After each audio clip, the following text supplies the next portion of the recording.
Good evening, good evening. Welcome to another episode of Dissect. I go by the name of Novelist. Jewel is not in tonight, and of course, we had a little break last week. Just needed a break, I guess. Um, Shout outs to Jewel. She should be back next week with us.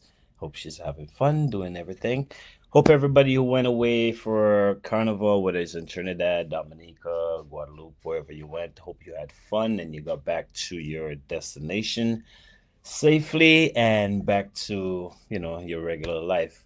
Tonight we have another special guest on Dissect, like we do every Saturdays, except for last week's Saturday. So we'll be back to talk about a little bit of health, maybe a little woman empowerment. I support that, I guess. So we'll be back in two twos with our guest for tonight. So back in a second.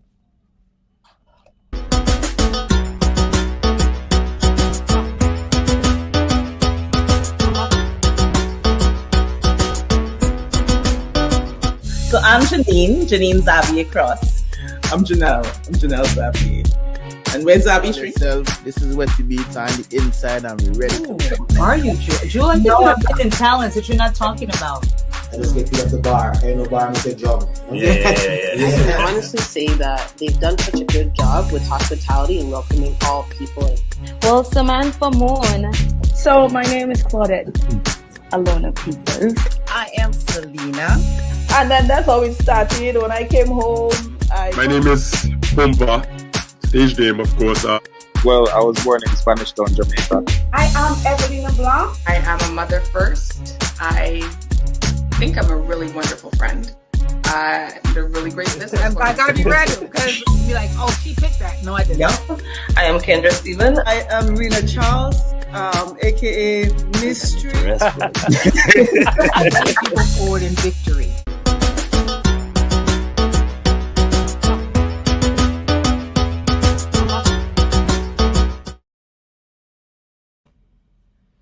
And welcome back to the program. And like I said, today we'll be talking a little health. This is nothing new to Dissect. We've done this before. Something we try to stay on, you know what I mean? It's good to talk about entertainment, music, and all that good stuff, but we as a people definitely need to check ourselves and our loved ones. So we have a special guest tonight to talk about that. So let's bring on Miss Carrie, or should I say Mrs. Carrie Ann McLean. What's up, Carrie Ann? Hello. How you I'm been? doing amazing and thankful and grateful at the same time. Thank you for having me here, Nolly. And thank you for your team, for the team as well, for having me here. Of course. I do appreciate the time that you've given to us to be able to share on the things that we're most passionate about. Of course, health is definitely important for our community, you know what I mean? And this is not your first time here on Dissect. You were here when we first started. I know, I remember. So, things are a little different now. We're a little bit more professional. You were professional back then too. You know what? Everything is a learning process. We learn and we grow, and we can always become the best version of ourselves every time we step out of our comfort zone. And this is certainly out of our comfort zone because what we're blessed and called and destined to do is not just a job and to live and to die, and that's not have any ability to add value to people. So living a life of contribution is what you're doing, and living a life of significance is what you're doing as well, because this is beyond you and I. Right. This is so that we can add value in any way possible, and you're adding value. So thank you for that. Yeah, most definitely. Like I tell the audience, we'll be talking about health today. Maybe you want to give them a little background. How did you get into what you're currently doing? Which, by the way, you're about empowering women, right? And health, and there's so much more things that you're involved in. But how did you get involved in this whole health thing? The health journey. So basically, what the mindset for us, most people, is to provide for our families. Right. Whether it's single family, a family of one with your friends, whether you have a whole family unit, depending on how that's made up. It became a driving force in my life about about 12 or 13 years ago. Mhm. And one of my aunts on my maternal side, she had 2 terminal illnesses. And in our community, the type of illness she had is not very common. Especially, so I'm just going to put it out there. She had ALS and she had Pick's disease, which is a form of dementia. And back then, being someone who of our ethnicity, Pick's disease is not something that's very common. It's very dominant in white European and their descendants, not in our community. Right. And so there was no medication, nothing they could give her, Alzheimer's medication, neither the dementia, because she fell in between like a loophole. A little crack. And then her diet, they couldn't provide any diet for her because of dietary restriction, because they didn't understand the illness. Right. And so that became a driving force. And so we sort of, and myself and my husband Cornell, we became health enthusiasts. Now we tend to be, on a whole, you and I and most people, we tend to be reactive when it comes to health. In health, we come in a form of, okay, something's happened, let's fix it now, not being proactive. So we became health enthusiasts. So we are considered not practitioners because we don't have those credentials, but we are passionate. So what I've learned through speaking with our friends who are nutritionists and naturopathic doctors, chiropractors and kinesiologists and so forth, we are our best doctors. Because when we go to a doctor, we tell the doctor how we're feeling, and based on their educated guess, they can say, take this, take that, don't do this, do that. Right. But if we're not advocates for ourselves, we can't articulate how we're feeling, what we're going through. It may be a longer journey to your recovery if you're not able to be more self-aware. Right. So we may discount like, oh, I have a headache, or I feel stressed, or I'm having these tingly feelings, or I have, I don't feel quite right, but you can't put your finger on it. Right. But one of the things that I've learned now is basically transitioning from corporate to empowering health is through the journey, speaking with individuals and getting feedback about what we do. Currently, we have a health talk. We started an initiative in January where we do live Zooms. And this Zooms are private discussions we have, and we have a Q&A at the end. We sometimes invite people in their expert area. Like, for example, we spoke on ADHD and autism and hypersensitivity, and we had a psychotherapist join us to be able to share her experience, both personal and professional, on that. We also had someone who spoke on fibromyalgia and lupus, which she's going through, and what she's been able to do in the way of changing her diet and what she does, what she consumes. And so there's many other things that we have spoken about. This coming Tuesday, we're speaking on menopause. Now, if you're going through premenopause or menopause, there are things that sometimes we don't know because our parents or the women in our family don't know how to express that. All they can see, I'm going through menopause, but not what all the symptoms are. Right. So we share information on that, ways to reduce some of the symptoms and conditions. And that's part of the things that we have sort of evolved to. In the beginning, we would just want to share and educate, especially through our service we provide. We are, my husband and I, Cornell, we are healthier lifestyle consultants. So we have a platform, like an ecosystem of wellness. So we provide solutions through everyday habitual items that you can consume and still get your nutritional value that you need for every single day.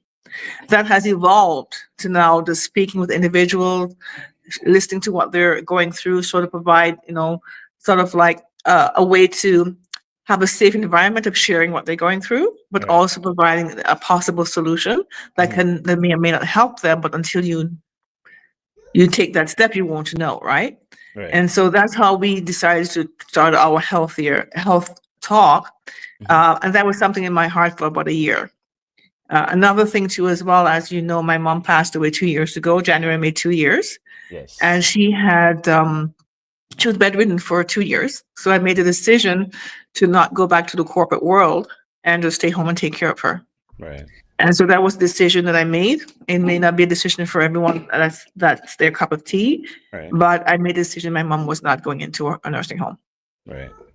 So for me, it's just making sure, and I had to learn how to take care of her. Right. With the help of PSWs, but it's like a 24-hour kind of care. So she passed away, unfortunately, not from what she caused her to be in the bed. Right. But through pancreatic cancer, many people didn't know that because what she had was a diabetic related stroke. Oh wow.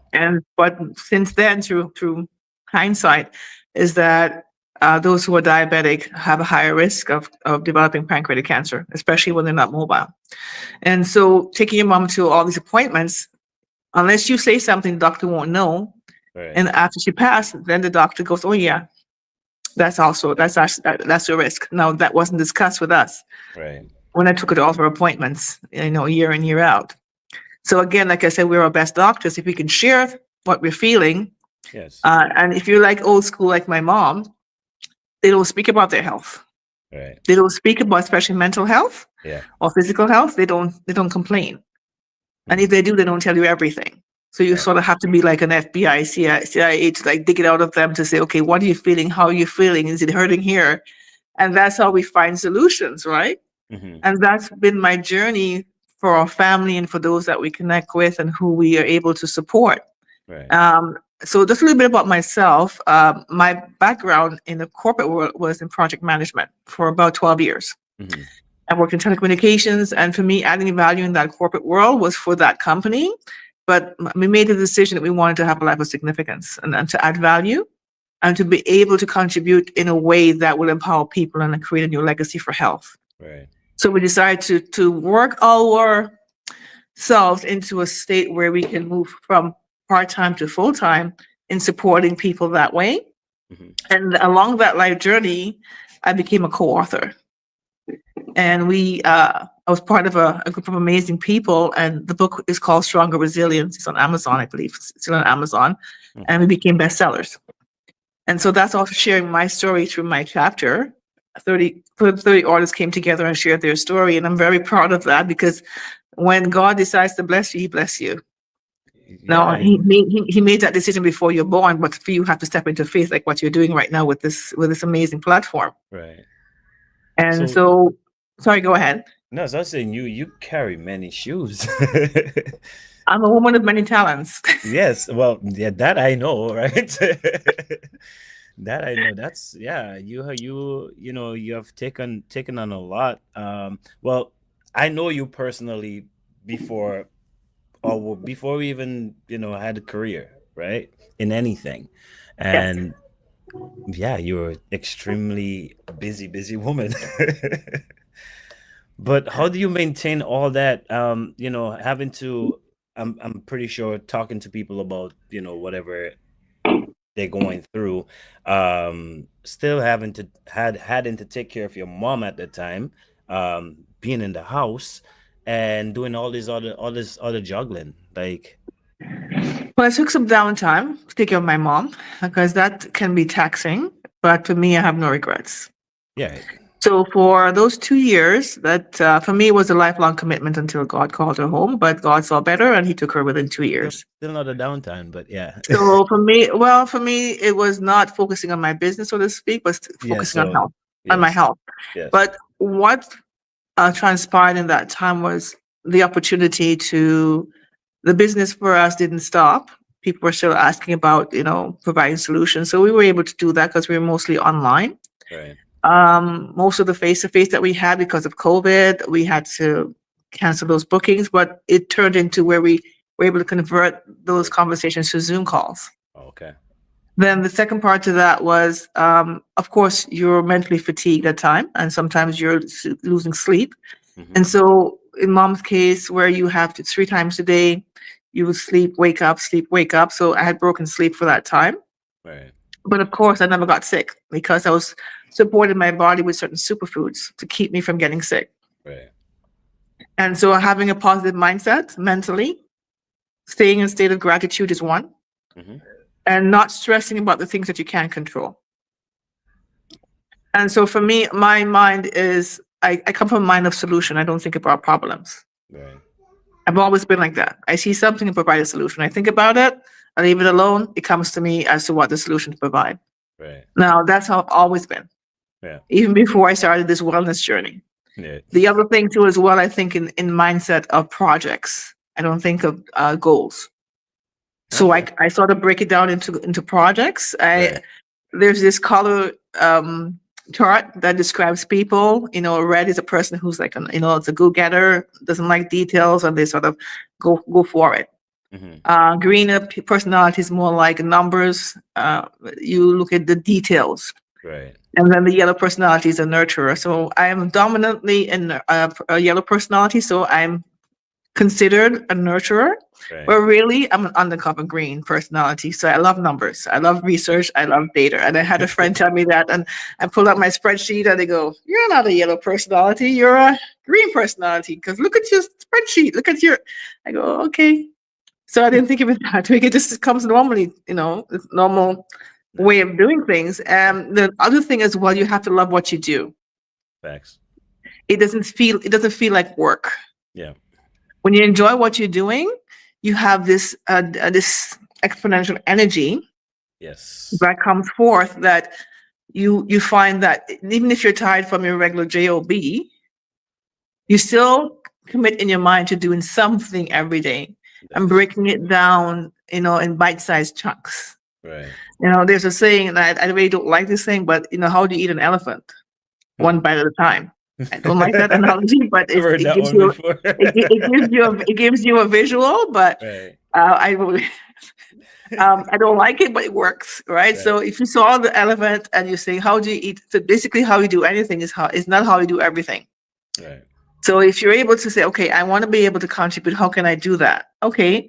In my case, with Mom, I had limited time to take care of, both myself, what I wanted to do, but God sees a bigger picture for you.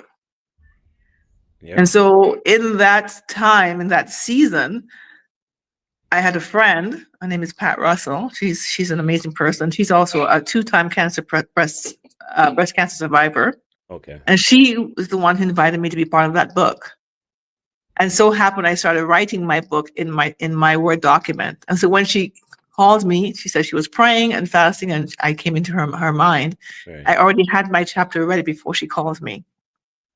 So in the opportunities that come to you, whether it's through health, finances, whether it's through a job opportunity, a business, whether it's any other opportunity that you've been mentally thinking about, it comes to you in a different way that may not be the perfect timing. Because when I was taking care of my mom and we had COVID, it wasn't the perfect time to write a book. Right.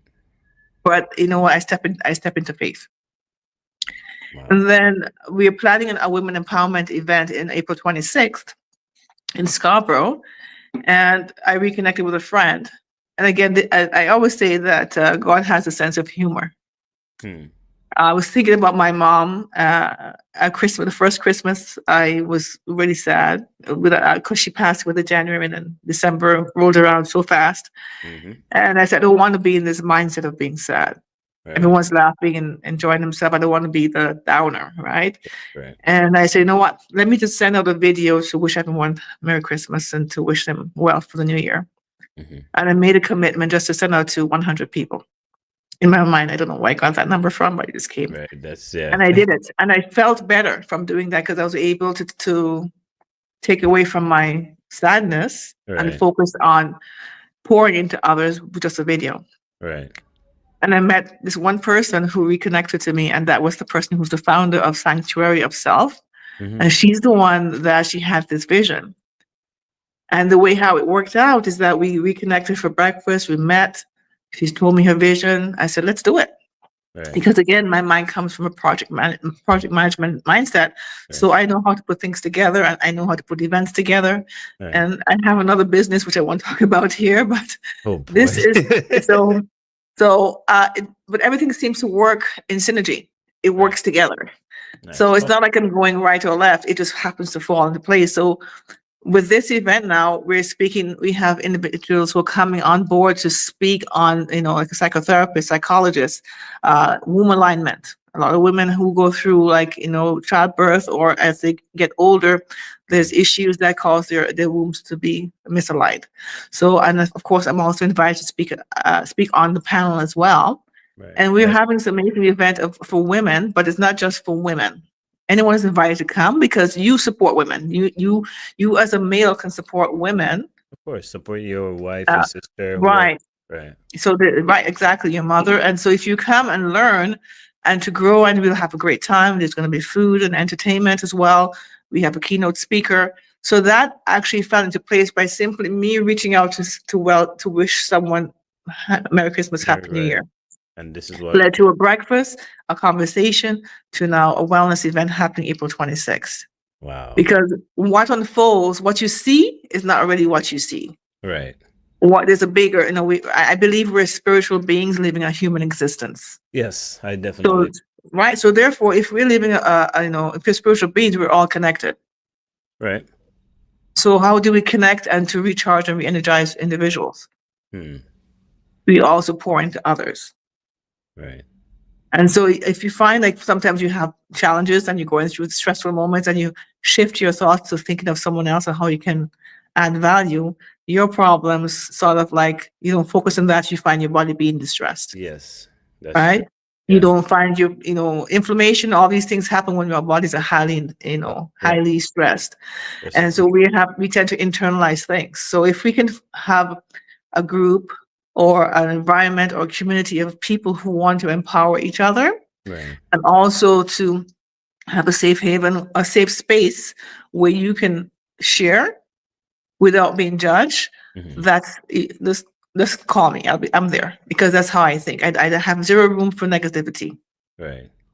All right. So that's basically who I am. I would love to share the link for the health talk in your group, in the comments, if you're okay with that. Yes, of course I'm okay with that.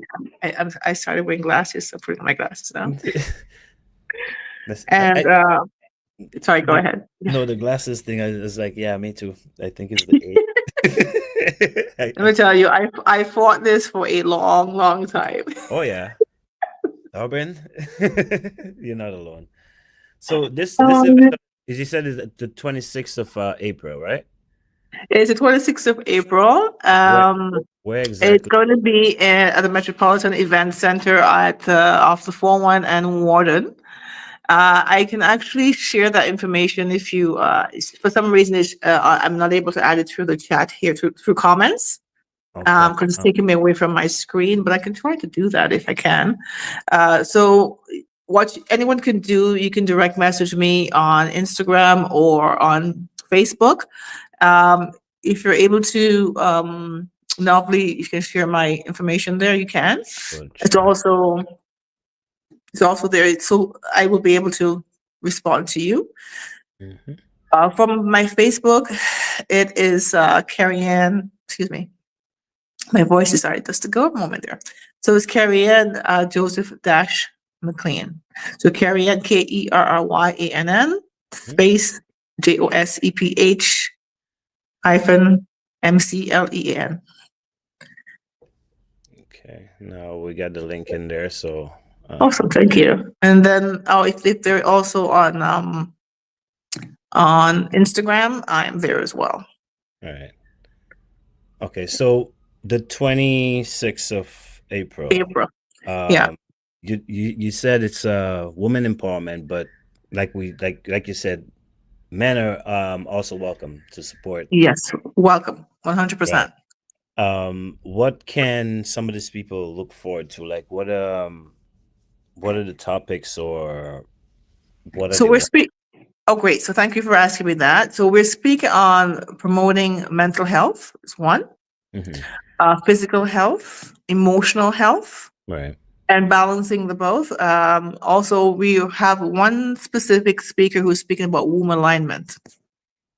Now, there's a topic that most women don't speak about because they may feel embarrassed, right, because they go through certain conditions, and the fear of being judged is one thing. So if this can be shared in a conversation with speakers who are experts in the area, that's something that I believe they'll feel more comfortable in, either speaking offline on to the side to the person.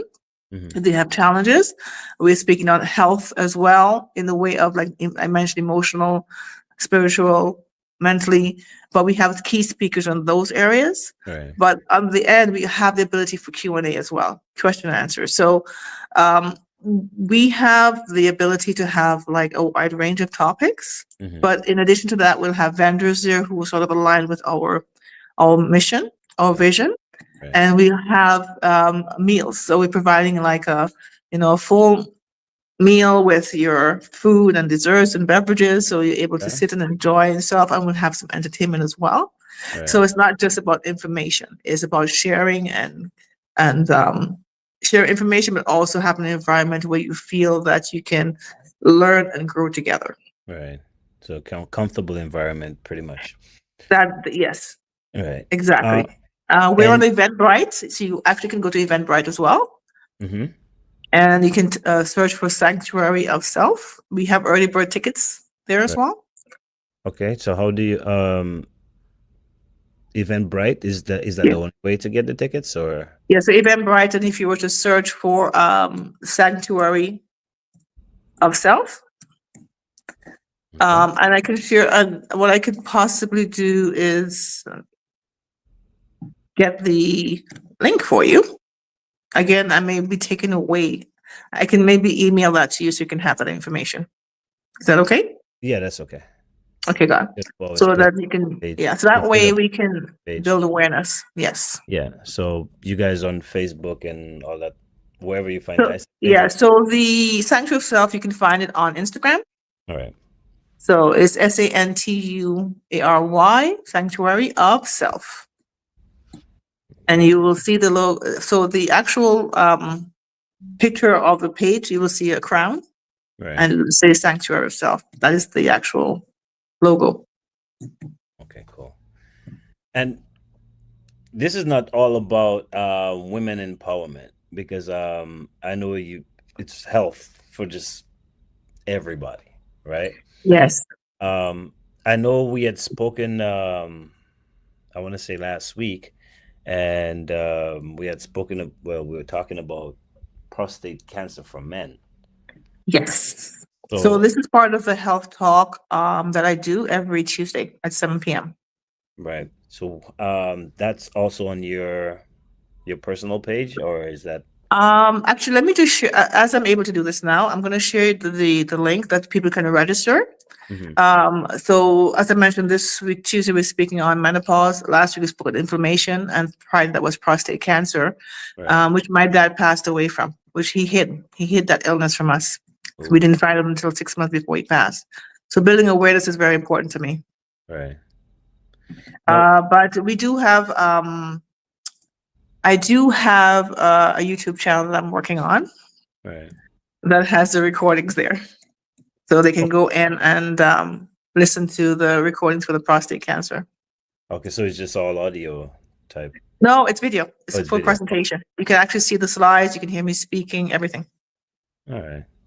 So are people able to call you, privately and like, I don't know, book something? Yep, you can actually, so what you could do, as I mentioned, you could direct message me. Just put this here, sorry. I'm just going to send this out. Basically you can direct message me through Facebook or through, Facebook Messenger or Instagram Messenger. Okay. I was looking for those links. I don't know where you're sending them. No, I just sent one for the women empowerment, so I just sent it to you now. Oh, I haven't received that. I know Gmail is a bit slow sometimes. All right. Oh, you sent it through Gmail. Oh, I was looking because for some reason I'm using my phone, and if I hit comments, it's going to take me away from here. I don't want to do that. All right. So every Tuesday is on your page. 7, did you say 7? Or is that just me coming up with numbers? It's 7 p.m. Eastern Standard Time. Right. So I'm sending this link now. If you'd like to put it in the chat for the Zoom calls, you can certainly do that. I'm sorry. So the first one I sent you is for the women empowerment for Eventbrite. Right. Then the second email is going to show the link for the Zoom that you can actually register with. Okay. So As I'm saying that to you now. Yeah. So that way that you can come and join and you have questions, the Q&A as I mentioned to you. Right. But if they like to get the recording, I can certainly share the YouTube page that I have. Okay. We do have a private Facebook group by invite only. So if they direct message me through Facebook, I can add them as a friend and I can add them to the Facebook group. Okay. But it's a private group. We want to keep the community safe. Right. Okay. We don't want to make it public yet. All right, that's cool. So what you mentioned your husband at the beginning. Where does he fall into all of this? Like, well, we worked at the same company. We're married now 15 years this July. So I'm very thankful and grateful for that. And so we dated for about 18 months and we got married. So we sort of had similar goals and dreams, even when we were dating.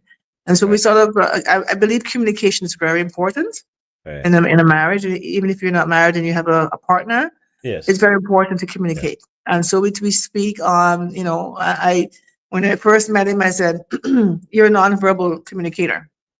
I'm a verbal communicator, so we have to work in the middle. So I sort of got to know how he communicates and how he knows how I communicate.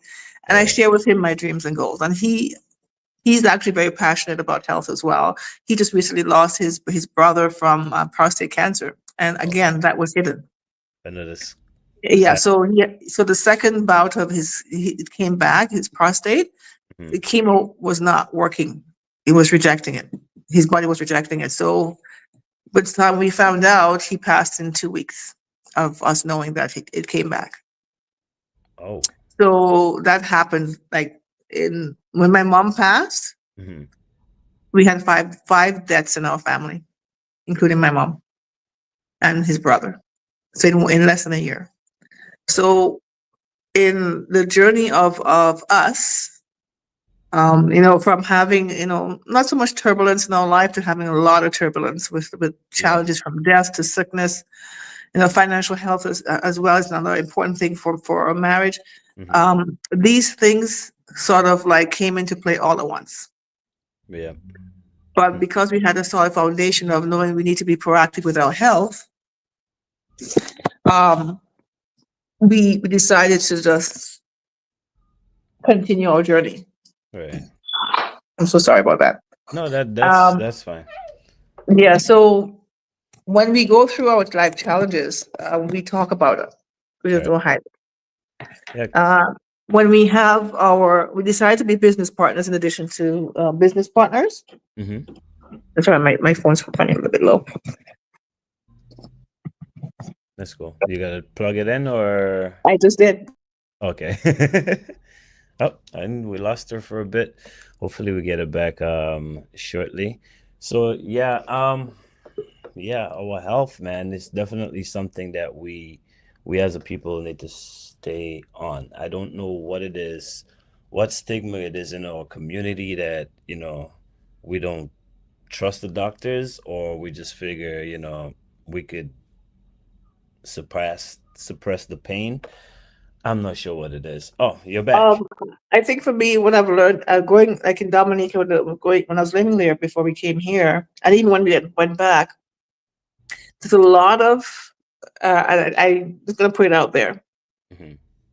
When men are told, okay, from other men, don't go for a exam for prostate. Right. There's a homophobic mindset that if they go there, then they'll turn. Right. And for me, it's that there are people who are advocates, but until you actually decide that you don't want to go through that pain, because prostate is painful. Right. And so most people, when it's too late, there's stage 3 and stage 4 is when they want to go to the doctor versus having that annual check. Right. And so that's another thing as well. That can be detrimental if you're not being proactive with your health that way. So they may have a pain and they say, okay, I have a blockage. There's blood in my pee, my urine. Or I'm finding, I find that I have no energy. Or in this case, for prostate, you may have like erectile dysfunction. Not linking it to possible prostate that your levels are high. Right. A simple blood work can actually confirm if your levels are high. Then you take the next step. Right. So I think there has to be a more conversation about it in small and large groups. Right. Like in your own community, you can start a conversation. Yeah. You can start a conversation on, let's have like a coffee and tea get together at my house and let's talk about, some of the things that you're going through. Right. And feeling safe, because some people are afraid that others will gossip about you, right? Yeah. Yes. But really, if you're no longer on this earth, who cares about gossip? And that's a fact. Right? So if you're looking at that in the way of being proactive, because we all go through these cycles. Sometimes we eat bad, we unhealthy, we eat healthy. We say we're gonna lose weight, we want to gain weight, want to gain muscles, go to the gym. Yeah. The thought is behind it, but the activities are not conducive to what you want to do. Right. All right, so we tend to put off things until we have a health scare, Right. which is not good. No, it's And definitely. then you have to. Sometimes you are a product of your environment because you see your parents acted that way, so you don't take it as serious. Yeah. And then, for example, there's diabetes is, for example, diabetes is an epidemic. It's hereditary. No, it's not. Not in all cases. Right. Right? If you have prostate cancer, it doesn't mean that you have a family of prostate issues. You're gonna have prostate cancer. Right. But if you're proactive, then you can know. Right. Things like, inflammation.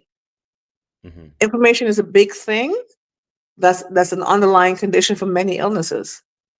You don't know your body's highly inflamed by the foods that you eat. Yep. The stress in your body. How do you distress? Do you meditate? Do you go for walks? Do you distress in different ways by getting better sleep? In some circumstances, life cycles can disrupt your sleep. Yeah. In my case, I took care of my mom.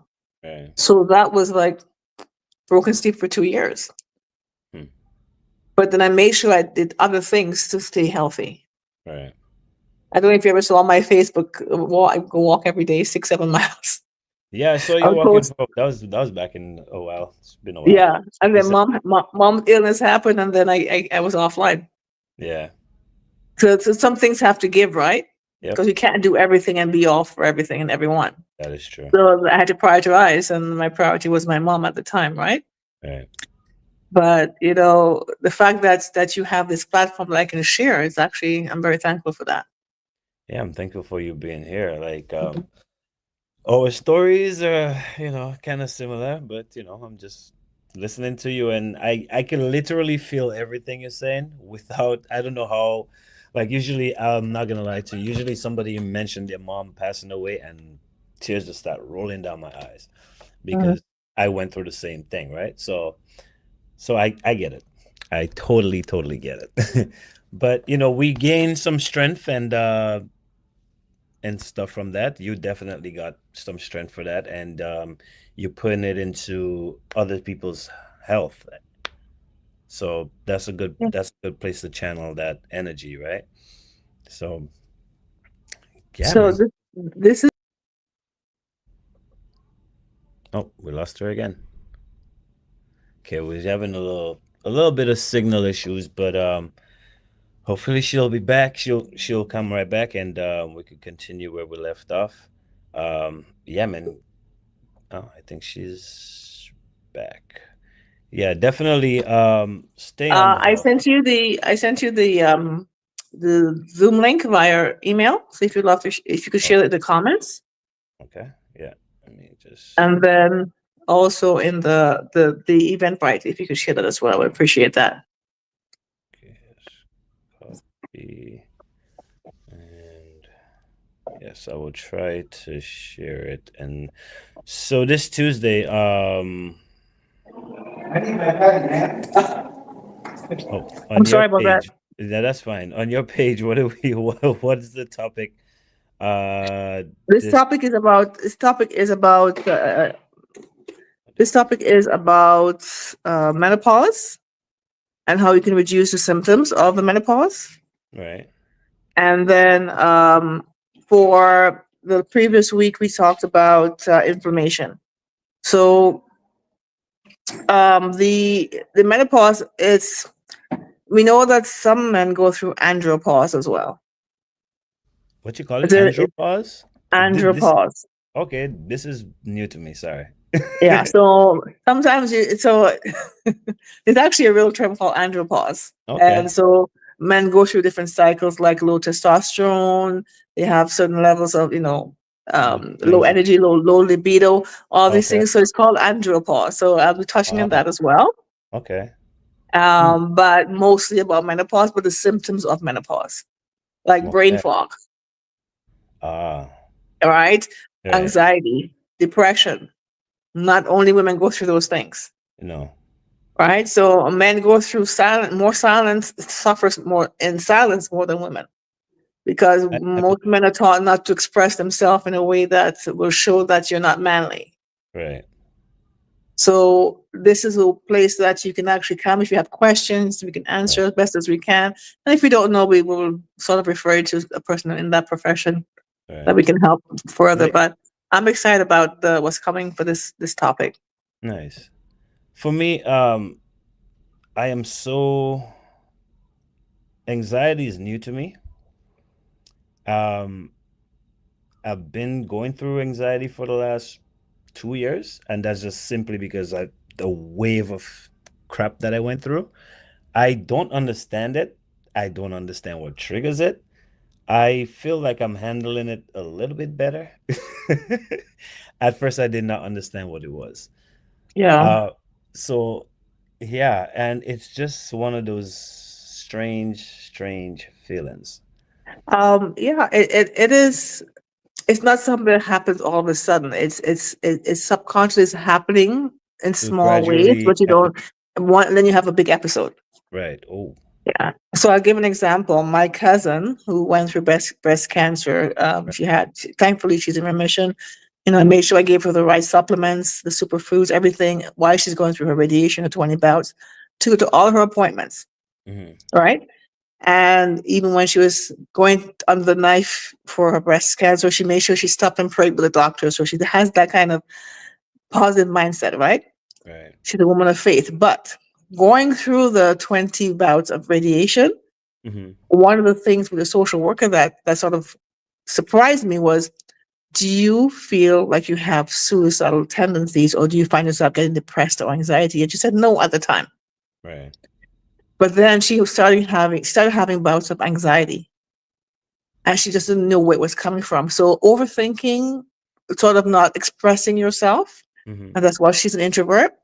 And she's sort of like a warrior without sort of showing the wounds on the outside. Right. And so she would suppress a lot of stuff. And so the body needs an outlet, either through tears, sweat, other ways. And if you don't have, the body cannot let it out, it manifests itself in an illness, including inflammation, anxiety, depression, and you can't put your finger on it. In my mom's case, when I took her to all appointments, it was look out for depression and anxiety from someone who had a stroke. I said, really? So I took her to all her workshop. And that's how I was able to learn, right? But anxiety can come in many ways. One of the things that I actually experienced when I was working in the corporate world, of course, not sleeping enough is one of them, is continually working from project to project to project without a break. And many years ago, I suffered from Bell's palsy, sorry. Right. And that's like a stroke in the face, but it's sort of like a paralysis of the face. And that's actually can be triggered from stress. I in my 20s, it went away, and it was coming back because I was working so much with my team and my offshore team in India. And I found myself feeling shaky on the inside without feeling cold. And then my friend goes, "You're going through anxiety." I go, "I have never suffered anxiety a day in my life. Right. What is that?" Right. And then I sort of had to do a self-assessment and realize, yes, this is what's happening. So I was able to consume some things to help me with my anxiety, but I don't suffer from anxiety on a whole, but I can empathize with what you're saying. Right. Because the body and the brain can hold so much. Yeah, we're not Superman, Superwoman. Yeah. We have superpowers, like your talents. Yeah. But we're not super beings, right? Right. So learning how to cope, for me, like walking helped me a lot. Meditating helped me a lot with that, to de-stress. Right. So those are some of the things that worked for me. And so I would say to someone who's going through that is just to identify like when it's coming on, like what happened before and after. Right. We'll keep a journal of that. Yeah. And then see what the triggers are and try to have what calms you down. Mm-hmm. What makes you have, let's say, a calmness of spirit. There's a term I like to call vexation of spirit. I don't let anyone rub me up my peace. So once you see you vex my soul, no. Yeah. Oh, You yeah. and I can't work. Spirit don't align with spirit, right? Right. So the fact that I knew exactly what helps me to distress, like my walking and meditating, I'm super creative. So when I'm walking, I get like all these ideas and I write it down. Right. So the first thing is to download your brain of anything that's making you overthink. Right. And then do things in the moment. Like stop what you're doing. Breathing exercise helps a lot. Yeah. Yes. Yes, that does. Right. I did that when I go into my meditative state. I breathe like 6 deep breaths. So I 6 seconds, and then release 3 seconds, and I do it for half an hour. I find that during my meditation, I find that if I find I'm overthinking in my meditation, I do it again and again until I'm totally relaxed. So that's what helps as well. Right. For me, I don't know about you, but that's a little tip I want to share with you. Yeah, for me, for me, I've found 2 things that's helped, and I've been doing it for the last year.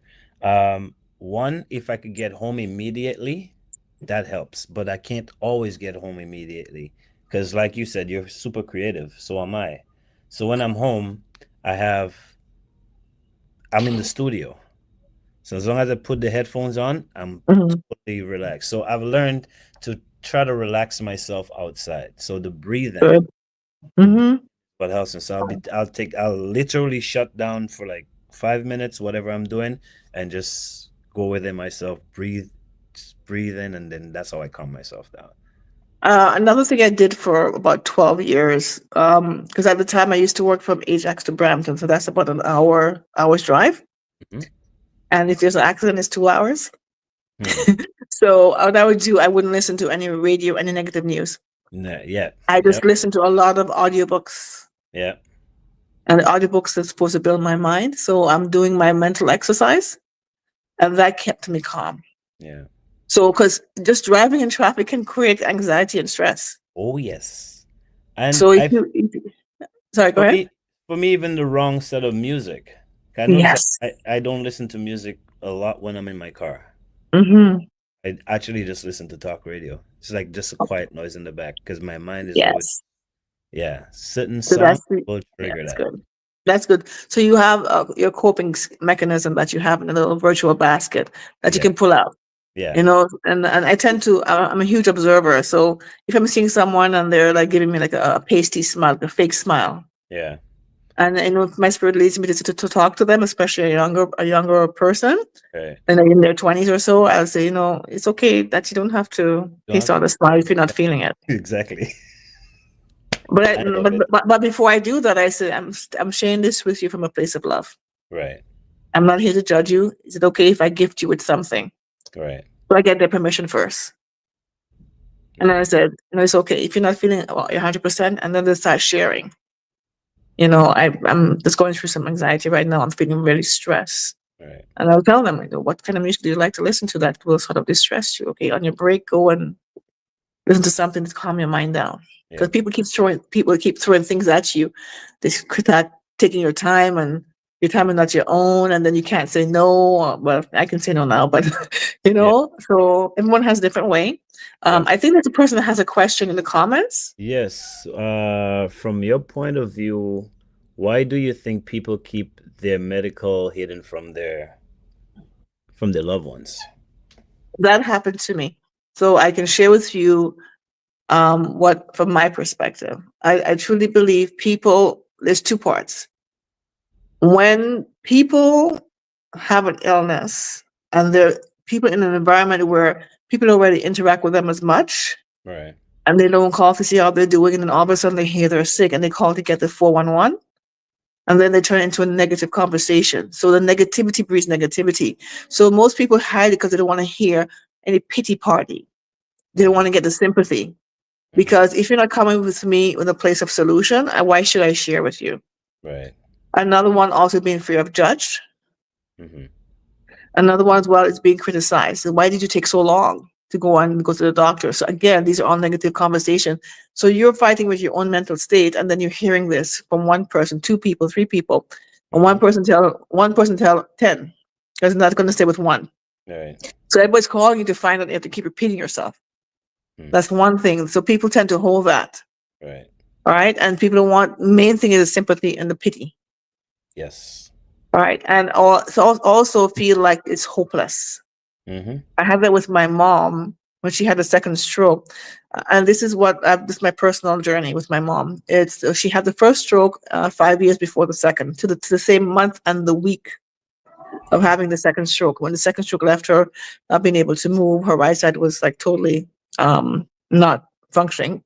Right. And even though I would take her to appointments, and I'm telling the doctor what she ate and what this and that, and what she did and what she didn't do, and she looked at me after the appointment and goes, "Why did you have to tell them I had fries?" I go, "Well, I have to tell them because you're diabetic." Why are you gonna tell them I bought a breaded chicken wing because she's not supposed to eat those things, right? So it was like a constant fight, and then for them to be on top of the medications and so forth. But now that she had the second stroke, I would ask if she's okay. And of course, I'm looking out for depression. Mm-hmm. And she keeps saying, I'm fine. I'm fine. And she's smiling. I know it's not. She's not fine. Right. And you have to pay attention. Like in her case, she had long locks, right? Right. And the first 2 weeks of coming home, she goes, I want to cut off all my hair. That was a sign of depression. Oh, wow. So I kept trying to ask her. It's okay. I'm not here to judge you. It's all right. So after a month, I got out of her that she felt hopeless. Because in her mind, she's thinking all the things I was telling her, the doctors advising her she didn't do, that led her to this. So there's also the mind of feeling hopeless. You're spiraling. You're going through these moments of depression. And so for you now to go and explain to people how you're feeling, that's showing your vulnerable side. Right. Damn. So who wants to be vulnerable? Not everyone. Unless you feel safe. And if you don't feel safe, I'm not going to share. That is true. All right. So, coaxing, not everyone has the ability to say, I'm going to be patient to coax and to get the information out of the person. And not everyone's going to call and see how you're doing until they hear that you're sick or you're passed. Yep. Right? Yep. And people cope differently. They cope differently. I think for me, it's just to build, like I mentioned before, is to like I mentioned before, if you have like a chat group, a private chat group like WhatsApp, or if you have a start a group just to encourage people to talk, right? Or if you have a little get together once a month and sit down, the men or women or both come and sit and have a conversation about health. All right, just feeling, and then over time having conversations about that, you may feel comfortable to share what you're going through. That is correct. Or even because sometimes you can actually share your pain with a stranger more so than your friends and family, because you don't feel that you won't be judged as much when you share it with a stranger. Yeah. So connecting with someone who is in a field where you can get counsel from. Or if you want to be able to go online and anonymously ask questions, there are groups that do that. Right. So encouraging people to do that, especially now my mom and my grandmother's case, they may not be tech savvy. Right. Right. But you can maybe have a conversation about that. Mom, dad, you guys be okay if I take you out? Let's go have a little break. Right. And then let's just take them to an event. Here, there's a location called Taibu Community Health Center, and they have programs after afternoon programs for women and men who are like retired or elderly. Right. They have chair yoga. They do like sessions. They have people come in and talk. So I'm sure in your community may have that. I know in Dominican, I haven't been Dominican in a while. I'm due for a visit. Right. I hope to see I'll make it. Keep my fingers crossed. But when I went 7 years ago, this is before my mom passed. Right. They had the clinics, and that came. I don't know if it was from Wesley or from another place, and they were going door to door, getting people to come out to a session about diabetes. Okay. And actually, I like that. Yeah. But now the mindset of those who are diabetic, and I was shocked. I had to actually sit a few people down who were coming to mom, because mom had a shop back then on by Rose Hill there, and in Marigot. And we were up at my uncle's place. So, she had her stuff selling and so forth, and people were coming in, and I noticed that one lady, she was blind in one eye. I go, what happened to you? She goes, girl, it's diabetes. I go, huh? At your young age? She goes, yes. Again. I said, are you taking the medication? She goes, no, I'm taking when I feel it coming on. I said, do not do that. Because when it's coming on, that means your sugar's too high. Right. So I had to scare them to tell the mommy's story. Fingers and feet are numb. That's a sign. Why wait till you're feeling like you're going to pass out or you feel shaky? Yeah. All right. So again, building awareness. So, if you are proactive in a conversation in the home, but you don't feel comfortable to talk to your mom or dad about it, take them to workshop. Right. So let's make a day of it and just be educated, because then that they can see that it's not about you trying to force them to do something, because the mindset of you're the child, I'm the parent, I'm not going to listen to you. Right. Because I'm the parent. Yeah. You don't give me advice. That's also a mindset. So if you take them to workshops and they actually hear from someone who's credible in their eyes, oh, maybe I should change how I eat, how I move, right? And so I had to speak to a few people, and especially back home, diabetes and hypertension and high blood pressure is rampant. Oh yes. And diabetes can lead to kidney failure. Thank God my mom didn't have that, because I had her on some things that make sure that her kidneys were good. Right. But these are things too that people aren't mindful of. It was about maybe 20 years ago. I went back home, and one of the girls I was going to school, not to school with, but she was going to school, high school at that time. They found her passed away in the Riverside because she had diabetic kidney failure. Oh damn. 30 something. To what? Shocked. So it is important to speak about it. Yes. But if there's a resistance from a parent, you don't want to talk about it because you're the child, find an environment that they will feel comfortable in talking, or at least listening. And then what you'll find, be patient enough, they'll come and ask you questions. Eventually, yes. Yes. But you also have to keep repeating it, because the brain likes repetition. Right. Having conversations about it, maybe putting on something about health talk, maybe putting on the radio, or if you're home, put on YouTube and have them accidentally hear it. There's ways. There's ways, right? Right. I did. So just to divert a little bit, I did send you the link for the health talk through email. So if you're able to share it in the comments, I'd appreciate that. And as I'm reading here, I see Nikki. Yes. Miss Annika. Hi. Yep. Hi, Nikki. So I hope I pronounced this person's name, Naika. Naika. So thank you for that question, Naika. So thanks for that question. Yeah. So Naika is in the back, and whatever questions that comes in through. Oh, awesome. So Dale is the person who asked the question. Yeah, okay. Thanks, Dale, for asking that question. Yeah. So, we usually play a game, which we won't play tonight because our time is up. Okay. But we're definitely gonna have you back here with us to continue this conversation, because this is important to our people, right?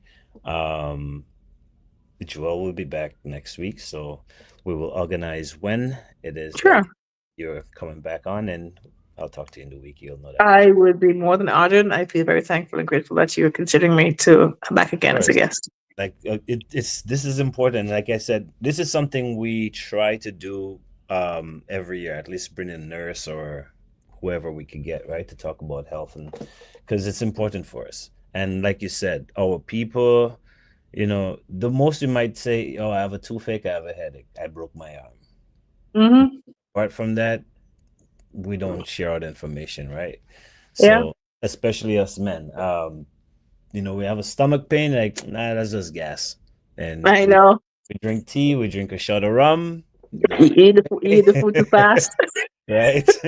so this is very important that that we do that. So we'll definitely bring you back on the program to continue. Thank you so much, and thank you for sharing the links for the Of health course. talk and for the event. I appreciate that. I think you're buffering a bit. What she's doing? So what the carrier is doing? It buffered for a second. I didn't quite hear you. Oh no, I was just telling people, like, you know, to support the movement and supporting themselves at you know, at the end, because it's your health, right? Yeah. Yeah, we have to be our own advocate, because at the end of the day, I want to say to each and every one of you, you are your biggest investment. Yep. You know, a lot of things too as well is tied to being worthiness. So if you don't think you're worthy, then you're going to self-sabotage yourself and your health. Right. So I want to say to each and every one of you, you are worthy, you are deserving, you are capable, and you are able. And if you're pursuing a goal or dream as an entrepreneur or in a career path or your school, if you lose your health, then all those dreams and visions will go to naught. Yep. And so if you take care of yourself, that's your foundation, mentally, physically, spiritually, then you can be the best version of yourself, and you show up every day with a higher and best version of you, with the energy level that will match what you want to achieve. Right. Right. And it takes work. It's not going to happen overnight. But the small shift in your thinking, that degree, the 1% degree that you keep shifting every single day when you show up for yourself, by eating the right thing, moving the right way, thinking the right way. I have a friend whose name is Dr. Bob Rakowski, and he talks about these things. If you think right, you eat right, you poop right, you sleep right. Right. Right? Right. Then your body becomes more aligned. Right. That's true. But if you can't poop right, then the brain doesn't work so well. That is true. If you can't think right, you can't think clearly of what you have to do. You're most likely you're in an anxious, and you're in a state where you're spiraling down in your thoughts versus spiraling up. Yeah. All right. And if you're thinking along those ways where you can be the best version of yourself, it starts with the mind. Yes. What you think about yourself, how you feel about yourself. Nice. Make sense? Makes a lot of sense. A lot of sense. So thank you for joining us, and we will see you shortly. Thank you. Have a great day. All right. There you have it, ladies and gentlemen. Another great educational program here on TDN and Dissect TV. Loaded stuff. We get our cars checked. We clean the rims every weekend. We make sure the oil in the car is changed. But if your oil in your body is not changed and checked up, ain't nobody driving that car. So I'm just saying, the same way we check up our cars, check ourselves. Next week, our guest will be Miss Waters will be joining us, and Joel will be joining us as well. So I will see you guys next week right back here on TDN TV. On behalf of Joel, Sip and Chat, TDN TV, Dissect TV, you guys have a blessed weekend and a blessed week. I will see you guys. Peace. So I'm Janine Zabi across. I'm Janelle Zabi.